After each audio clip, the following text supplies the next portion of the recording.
Ladies and gentlemen, we have massive news. Listen to this. This is Donald Trump just moments ago on Truth Social. He writes, almost every week, 60 Minutes, which is being sued for billions of dollars for the fraud they have committed in the 2024 presidential election with their interview of failed presidential candidate Kamala Harris, mentions the name Trump in a derogatory or defamatory way.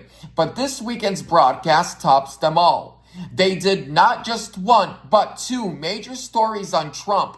One having to do with Ukraine, which I say is a war that would have never happened if the 2020 election had not been rigged.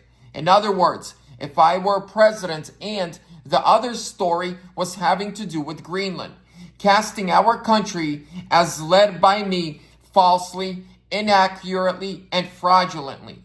I am so honored to be suing 60 Minutes, CBS Fake News, and Paramount over their fraudulent, beyond recognition reporting. They did everything possible to illegally elect Kamala, including completely and corruptly changing major answers to interview questions. But it just didn't work for them. They are not a news show, but a dishonest political operative simply disguised as, quote, news, and must be responsible for what they have done and are doing. They should lose their license. Hopefully, the Federal Communications Commission, as headed by its highly respected chairman, Brendan Carr, will impose the maximum fines and punishments, which is substantial for their unlawful and illegal behavior. CBS is out of control, at levels never seen before, and they should pay a big price for this. Make America great again. Trump, this time around, is not only spearheading open border policies, conflicts around the world, the economy, but he understands that fake news cannot exist in this country.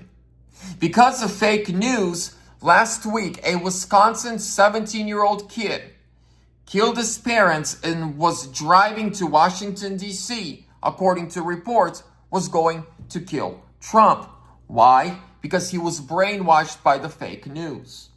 Ladies and gentlemen, CBS, you all know what story it was. They interviewed Kamala Harris a couple weeks before the election, then completely changed how the interview actually went and edited it, which is illegal.